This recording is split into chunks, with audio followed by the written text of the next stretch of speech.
Beach Park.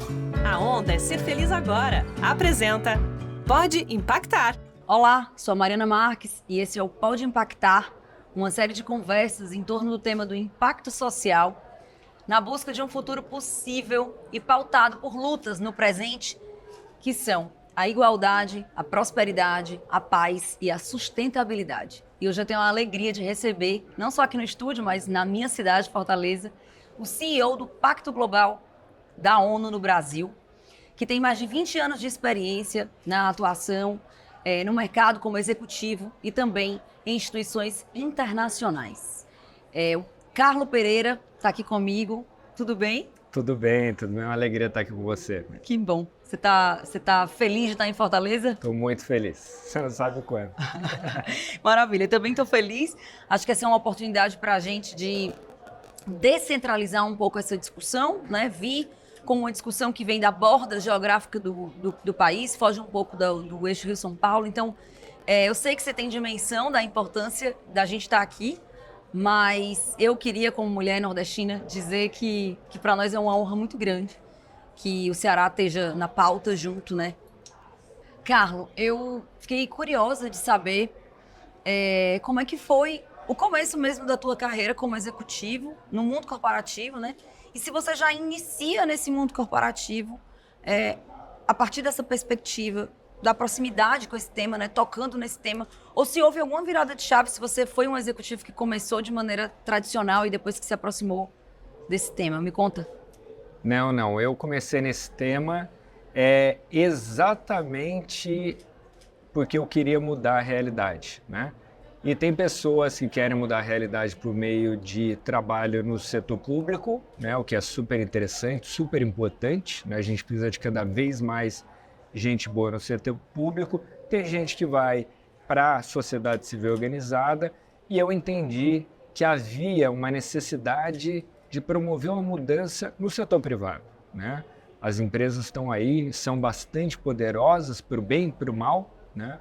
E o que eu costumo dizer é que antes até de começar a trabalhar nas empresas, isso já ainda com 17 anos de idade, eu até tinha uma visão de que, né, empresas, empresários não estão nem aí com nada, e depois eu vi que não, né? Hoje o meu dia a dia, há muito tempo, é ali lidar com CEOs, com conselheiros e conselheiras, e percebo então que assim, a gente está lidando com pessoas, né? E pessoas que, claro, são ali unidas de humanidade, então querem promover o bem, querem também ou não querem promover impacto negativo na natureza, né?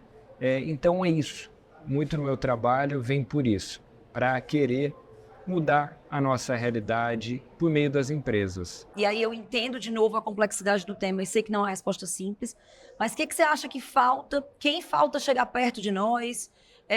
Que adesões faltam? Que elementos estão faltando para que a gente cumpra da melhor forma possível essa chegada a 2030?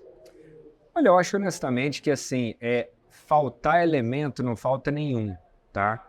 Que eu acho que, como comentei ainda há pouco no evento, a gente tem as pessoas, a gente tem as tecnologias, a gente tem o dinheiro, a gente tem, obviamente, todos os problemas que a gente quer resolver, a gente sabe como resolver. O que falta, sem dúvida nenhuma, é uma questão de vontade política, e quando eu falo vontade política, eu não estou aqui me atendo à política pública, não, né? Estou falando de todo mundo. Falta a gente colocar intenção em tudo que a gente quer fazer. E, claro, fazer isso de maneira que seja em parceria, né? Isso é fundamental. Você fala parceria do setor público, da iniciativa privada? Todo mundo. Sociedade civil? Não tem como sociedade civil, a gente não consegue resolver nenhuma questão, nenhum problema estrutural, nenhum problema sistêmico que não seja por meio de todo mundo trabalhando junto, né? Você vinha dizendo essa questão de 2000 a 2015, 2015 a 2030, que são as duas agendas, que dizem a agenda da ONU, eu não gosto de falar isso, porque na verdade sim, elas foram aprovadas no âmbito das Nações Unidas por todos os Estados-membros, países, né? Mas na verdade é a agenda da humanidade, né? E a primeira agenda, ela foi ela era bem diferente dessa que está atualmente, que é a Agenda 2030. A Agenda do Milênio, ela era uma agenda de países, ou seja, feita por governos, para países pobres. E ela foi muito bem sucedida. A gente resolveu o problema? Não resolveu. Mas a gente, em 15 anos, a gente tirou 1 bilhão de pessoas da extrema pobreza. A extrema pobreza em 2000 era 37% da população mundial. A gente foi para 10% da população mundial. É pouco? Não é pouco. É muito. É muito. Mas o avanço é inacreditável. É inacreditável. Né? E não só isso, mas a gente pega também vários outros indicadores. A gente vê que a gente avançou muito. O exemplo que ainda há pouco eu dei, né, em relação à saúde. Aqui no Brasil, a mortalidade infantil no Brasil, vamos pegar 2000 para não pegar 1990, estava por volta de 50. Hoje é por volta de 10. Né? É muito ainda. Vamos colocar a média de 14, é muito ainda, só que olha como reduziu. Como caiu, né? Educação, a revolução que vocês fizeram com a educação no Ceará. É impressionante. Em tão pouco tempo. Né? Assim, aquela, mas não é pouco tempo, um trabalho de 20, 30 anos que seja. Mas se você pouco, colocar, né? Você colocar o lastro no tempo, é muito pouco tempo. Então, é por isso que eu falo, tem como a gente fazer. Né? Foi uma decisão da sociedade. Que o poder público, claro, foi ali responsável, fez as mudanças que precisava fazer, os investimentos que precisava fazer de maneira muito séria, mas a sociedade decidiu isso. Né? A sociedade pediu para o governo para fazer isso. Tenho certeza que o setor privado também, de alguma maneira, estava junto. Né? Então, por isso que eu digo, assim, tem como a gente mudar as realidades. Quando você fala sobre o engajamento de todo mundo e sobre a necessidade de ser um trabalho multifatorial e com vários públicos,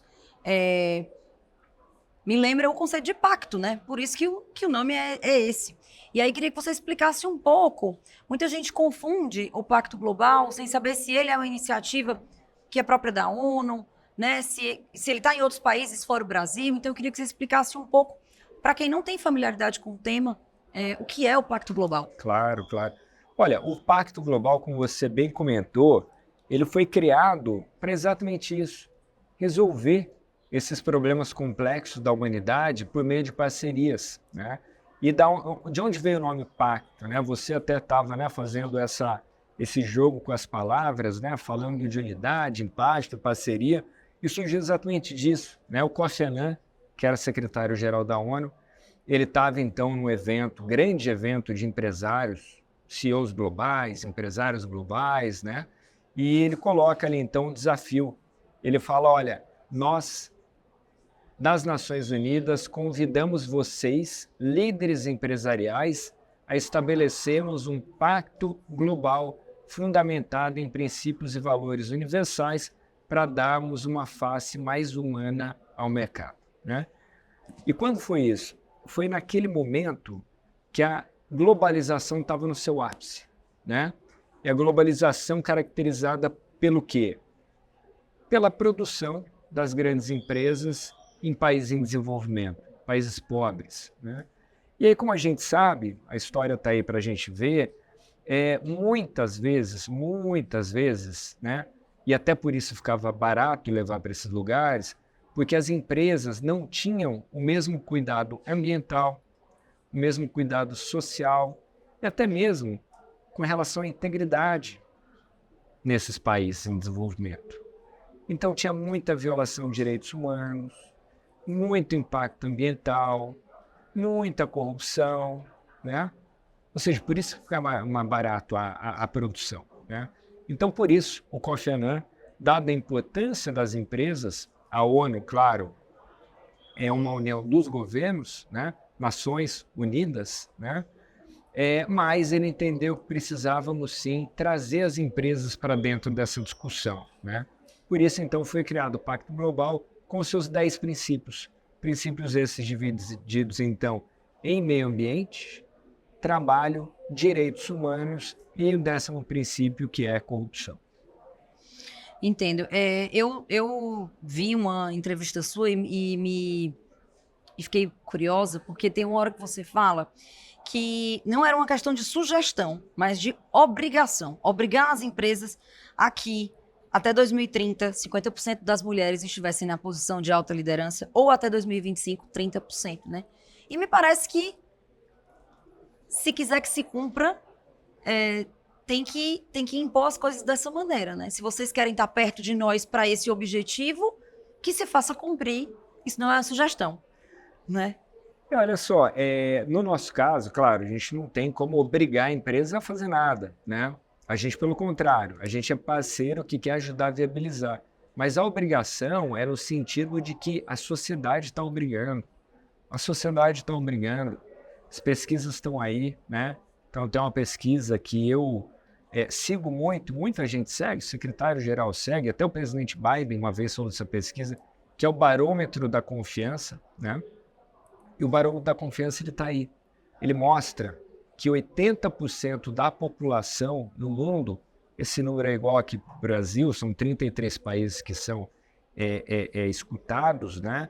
Querem que as lideranças empresariais venham à frente para falar de temas importantes para a sociedade, mesmo que esses temas não sejam alinhados ao negócio da empresa.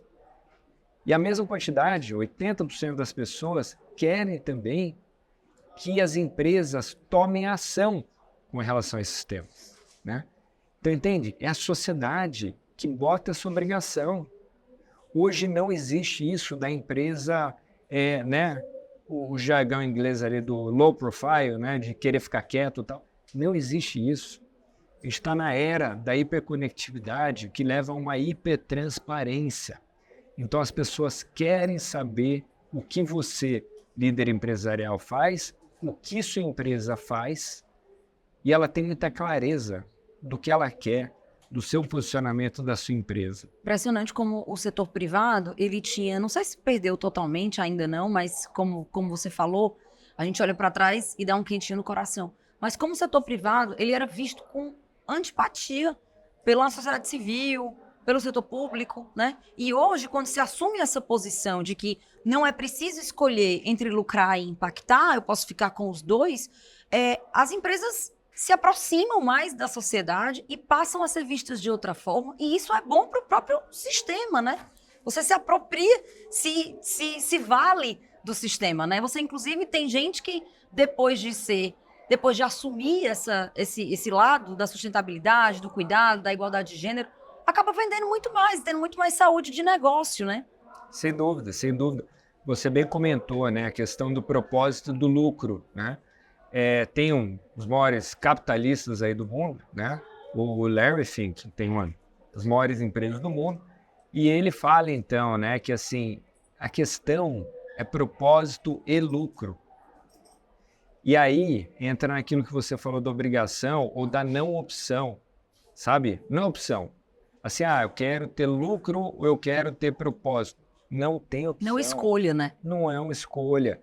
Se o propósito da sua empresa, palavras dele, tá? Palavras dele, não é do Carlos, que sempre trabalhou com isso, trabalha numa instituição da ONU, não é do Carlos. É desse cara, que é de mercado financeiro, nasceu no mercado financeiro, está até hoje ali, né? A palavra dele é essa. É assim, olha, se sua empresa não tiver um propósito claro, se ele não for alinhado à sociedade, e se esse propósito não for diferente da exclusividade do lucro aos acionistas, sua empresa vai parar de fazer sentido para a sociedade. E ele complementa, deixou de fazer sentido para a sociedade, obviamente, deixa de fazer sentido para mim como investidor.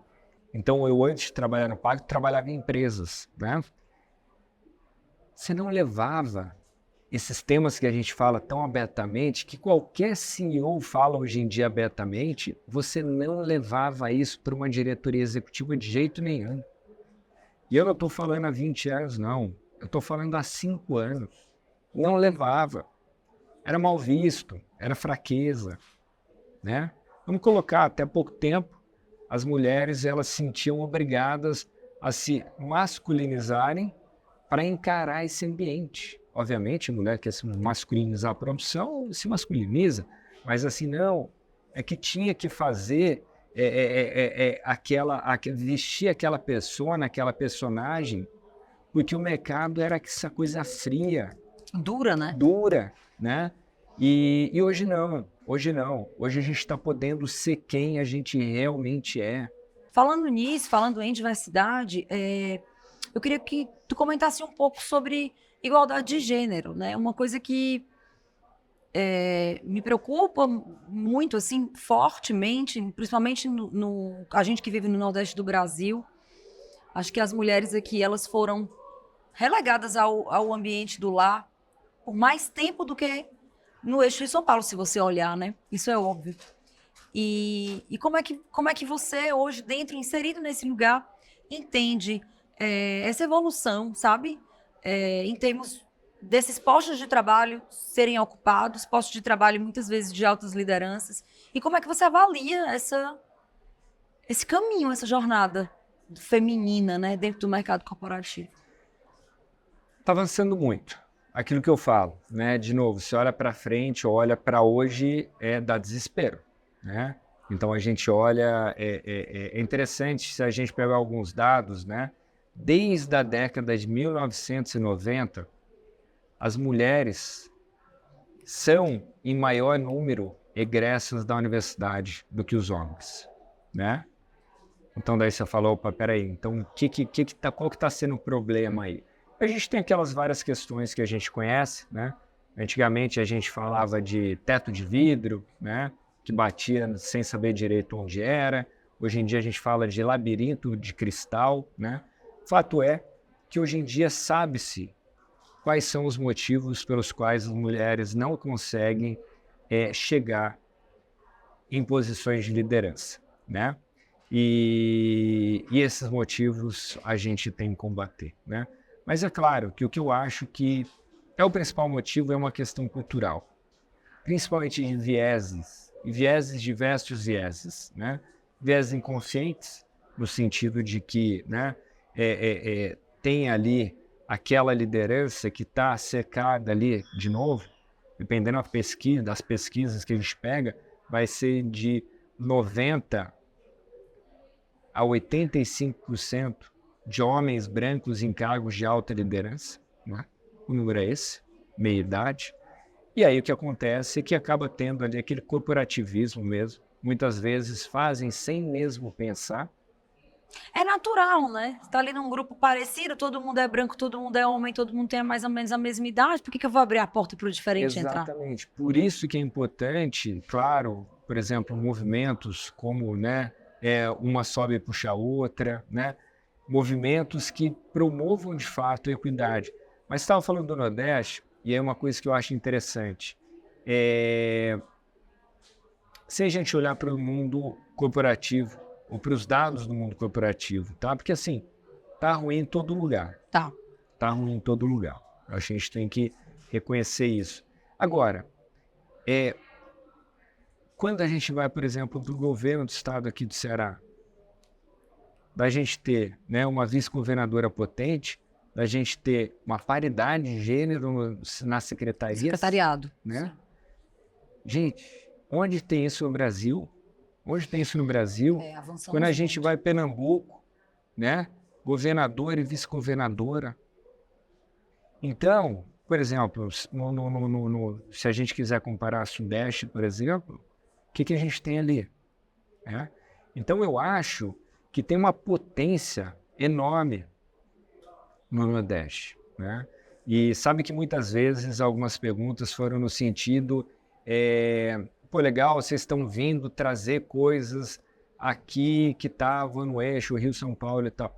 Gente, de verdade, assim, eu acho que o que a gente tem que fazer é dar visibilidade para as coisas que acontecem aqui. Porque imagina, né? Poder público é ainda mais machista, né? Quando a gente vai para os números. Então, isso que está acontecendo no Nordeste, né? E falo no Nordeste porque, de novo, não só Ceará, né? Mas também Pernambuco, e outros estados também, a gente não vê em outras regiões do país. Sim. É muito triste que a gente vê no resto do país, né? E não só isso, mas também, assim, de todos os outros temas que a gente pode falar, a potência de energia renovável, né? Hidrogênio verde, tudo que vocês estão fazendo aqui. Assim, é um negócio incrível. Eu conversaria com você por 2 horas, Sim. mas vou precisar me despedir. Você vai já dar uma mensagem final, mas eu queria dizer para você que esse foi o Pode Impactar. Acho que outras conversas tão ricas como essa virão, que a gente não tem vontade de acabar. E queria te convidar, agradecer pela tua companhia aí e também te convidar para assistir os outros episódios dessa temporada. Sou Mariana Marques, esteve aqui comigo Carlo Pereira, CEO do Pacto Global da ONU no Brasil. Queria ouvir sua mensagem final para essa cidade que te recebe, te receberá muitas vezes ainda, tenho certeza. E para a gente se despedir desse momento. Mariana, muito obrigado. Quero agradecer a você, todos e todas que estão nos assistindo, escutando, né? E a mensagem final seria que você mesma trouxe, né? No sentido de que todo mundo tem a potência dentro de si, né? E meu amigo Celso Ataíde fala muito, né? Que, por exemplo, favela não é carência, favela é potência, né? Então eu acho que a gente tem muito a desenvolver, né? E eu entendo que Brasil e ainda mais o Nordeste, né? Toda essa diversidade que a gente tem de povos e culturas, isso é de uma força gigantesca, gigantesca. Eu concordo com você quando você diz, né? Que a gente está começando a entender isso e começando a fazer com que essa energia flua. E daí, quando isso acontecer de fato, já está acontecendo a uma velocidade muito impressionante. A gente é imparável. Repete a frase do Celso Ataíde. Favela não é carência, favela é potência. Queria terminar, então, com esse gancho que você me deu, foi um presente, para citar um artista muito jovem do Ceará, da periferia, da Sapiranga, que é o Matheus Fazendo Rock. E ele tem um trabalho incrível, um álbum chamado Jesus Não Voltará. E tem uma frase dele, que é favela pra mim é horta. Então eu acho que a gente termina com isso, trazendo o Celso Ataíde e Matheus Fazendo Rock pra cá. E é isso. Espero ver você em breve. Posso falar mais uma? Claro, terminar, tudo. Então? Fala. Então, falar de uma outra amiga, Sônia Guajajara, que ela fala que a gente precisa, né? Acho que falando disso, das potências todas, né? A gente está no momento que a gente precisa reflorestar nossos corações e mentes. É isso. Uma frase que só uma pessoa indígena poderia proferir, né? De maneira tão séria. Um beijo para você. Espero ver você em breve.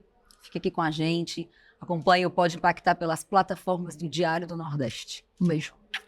Beach Park. A onda é ser feliz agora. Apresentou Pode Impactar com Mariana Marques. Patrocínio Instituto Aço Cearense e M. Dias Branco. Realização Somos Um, articuladora de negócios de impacto.